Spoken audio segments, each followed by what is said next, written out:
As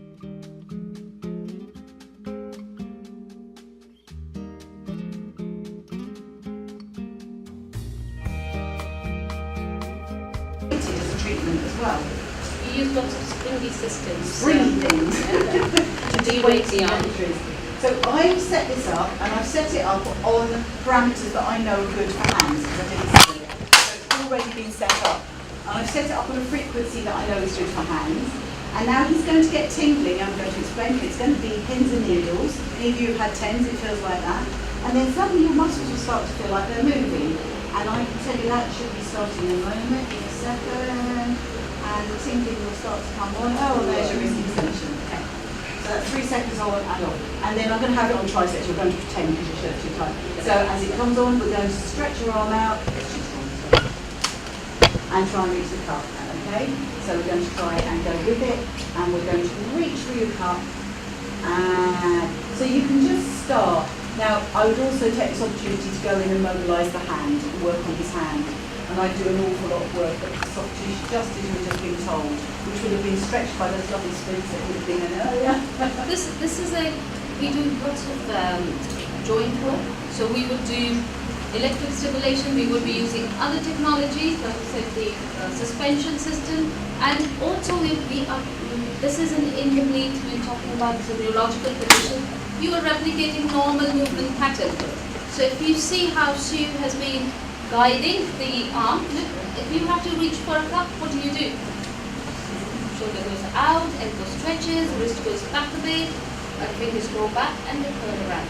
So this is, we call it the normal movement pattern, and we train using these adjuncts in the normal movement pattern. Okay? So coming to... Yeah, I'll just turn it off. So this is part of the whole upper limb and hand management. Going over to, along with that, you do your mobilization and strengthening your normal techniques, and this is just a part of the plan. Preventing contractures, so splinting is one of the ways, not the only ways, one of the ways to prevent contractures. And one additional point I would like to make, if the person has got movements in the fingers, you don't want to splint them as you said, you want to give them something soft so they can access the movement they have all the time. So you It's us to go to the toilet. Hot drink, food. Okay? So work with your body. Have a hot drink, have breakfast, for example, and then what you should find is about half an hour to an hour afterwards, you'll be ready to have a bowel movement. Okay? That is working with your body. Okay? And that you need to teach your bowel that. So that you need to start doing that. It's every day.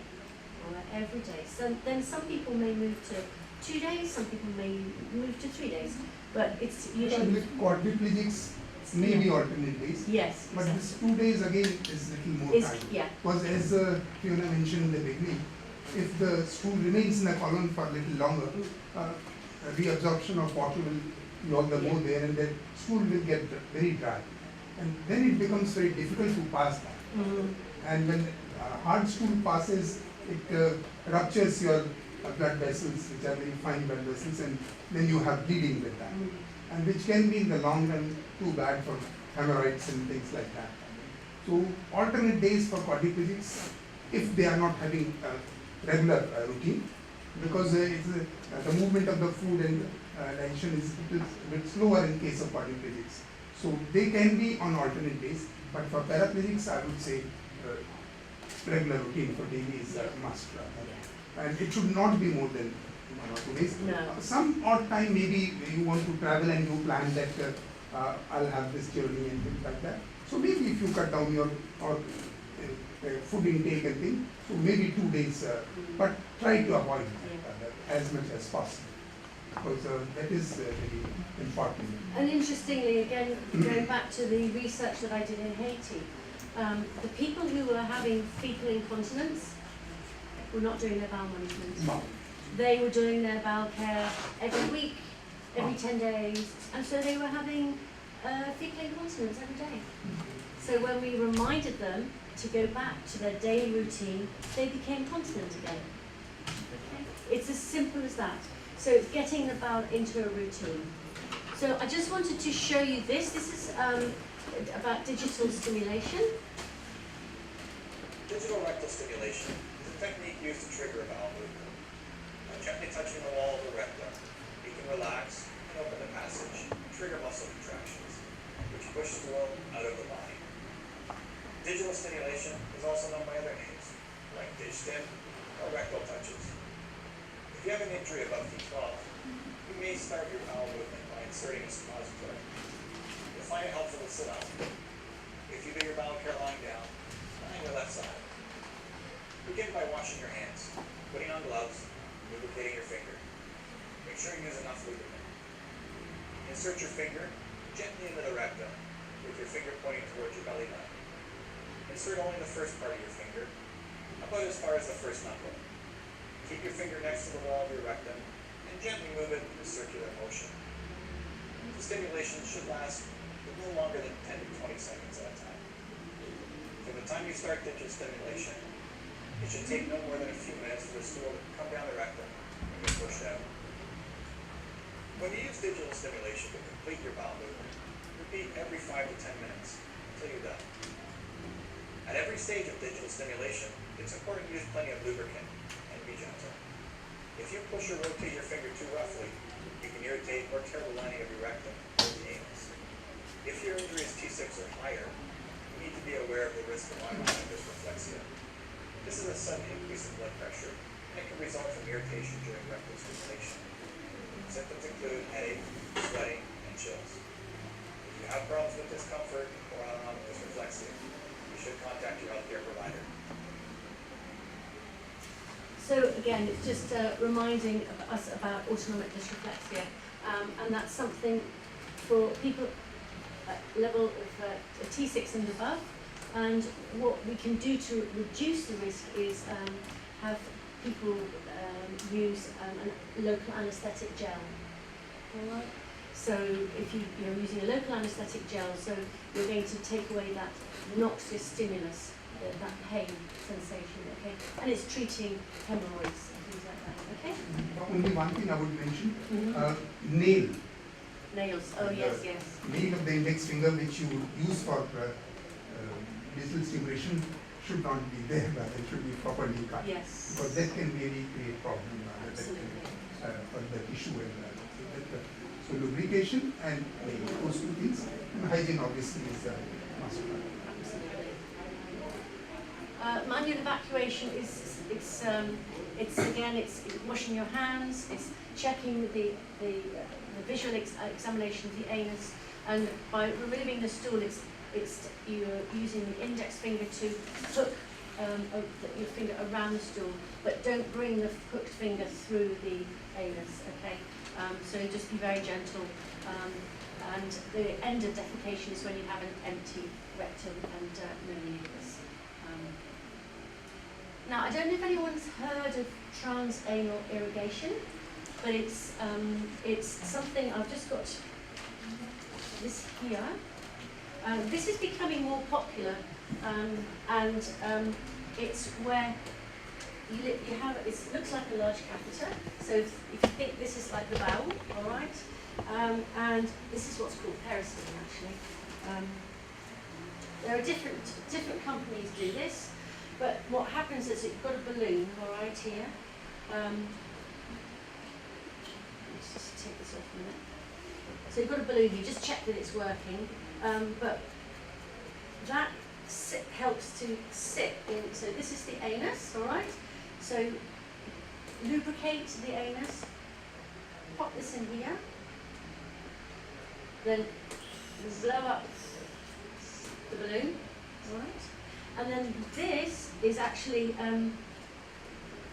attached to some, it's got water in it, okay? And what you can do is actually instill water into the rectum, and it can actually go right up into, you can put about 750 mils of water. It's not hot water, not cold, so it's body temperature water. So here's the stool. You put the fluid in, and then it actually washes out. It's almost like a flush. It washes out the stool and it can completely clear the bowel right up to the splenoplegia. And a lot of people swear by this. It absolutely transforms their lives. So this is something that, as I say, there are different organised companies that make these. This was the first one, and there are other. It's Coloplast. This is Coloplast. This is what's called Peristine. So you stick it in, Yes. and then you fill it up, Yes. and then how long do you leave it in for? It's not that long. Some people maybe sat there for about half an hour. And then you deflate and you pull it out. Yeah. You can instill the water, and then take this out, and then the water it can take up about 30 minutes. And it'll just flush out. Yeah. So you need to It's keep like the a- bag a little higher. Yeah. Yeah, because Fire first, and it's Where like the an flow is enema. there. It's a little bit like an enema, yeah. It is, but It's something like an. it is, yeah. But we use normal water, normal temperature. We don't Yes, use normal soap temperature water. Because what's been happening, we've always got this pyramid of care when it comes to bowel management, haven't we, Shiji? You have the digital stimulation, the manual evacuation, the laxatives, and so some people are on massive amounts, because the body gets used to it. And then some people are actually offered a colostomy, which is a massive, to go from, you've got your spinal cord injury, and then they go to a colostomy, whereas this, You see, actually, I'm using it from last about 3 months, yeah, but not on a daily basis. What happens is, because now I'm almost aging, I'll be touching 60 next year. So over the years, the system has become slowed down a bit. So I was finding problem in between. Otherwise, distal stimulation and suppositories were doing the right. So now what I do is, the day the distal stimulation or the suppository do not work, because that means the stool is hard. She had shown that yesterday, the Bristol thing.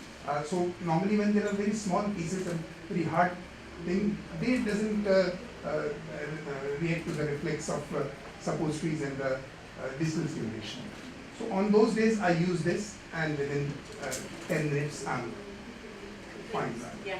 So at times when you, because there are friends who are sitting for an hour, 2 hours on the commode chair after putting suppository or doing distal. Now sitting for more than half an hour on commode chair can be really harmful for pressure sores and things like that. So I don't want that anyone should stay on the commode for more than half an hour. I would say the limit rather.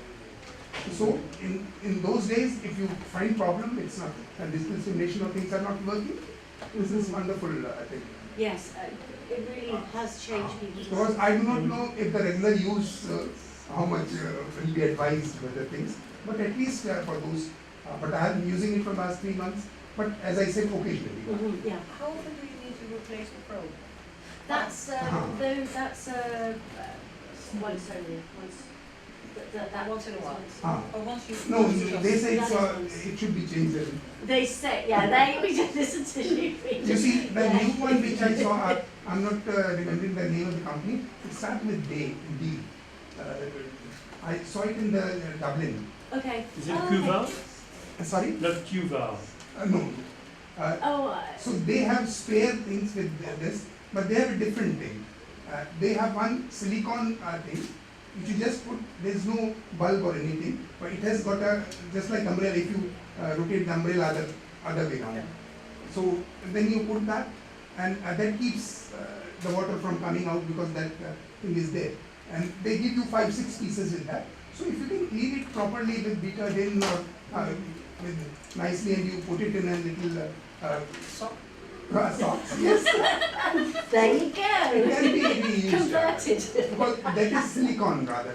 So silicone is it's better because it's smoother, and I think I've seen that. I'm using that one rather. So what I would like to mention is that, if I may, it's about the one is that the colostomy that Fiona just alluded to. I must say that until about 5 years ago, I was dead against colostomy in my head, somebody having a bag that goes in there. So this is, but I must say that patients have converted me, because a lot of patients, many patients, at least in my unit in Salisbury and elsewhere, have had the colostomy and now said, why did you not offer this to me much earlier?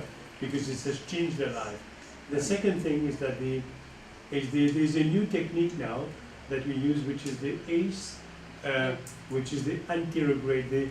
They have sort of a small incision, but you need to get a good surgeon who is used to doing that. To do and ACE means that it's anterior grade colonic sort of evacuation, whereby you just have a small opening in your tummy, and every day or every 2 days, you just flush a small amount of water, or as depending on your level of injury. So it's And like an enema the other way. Yes, it's an enema, but the normal way, because Yeah. it goes from So the it top goes- to the bottom. And this is one of my tetraplegic patients has told me that it has been a life changer for her. Mhm. That's making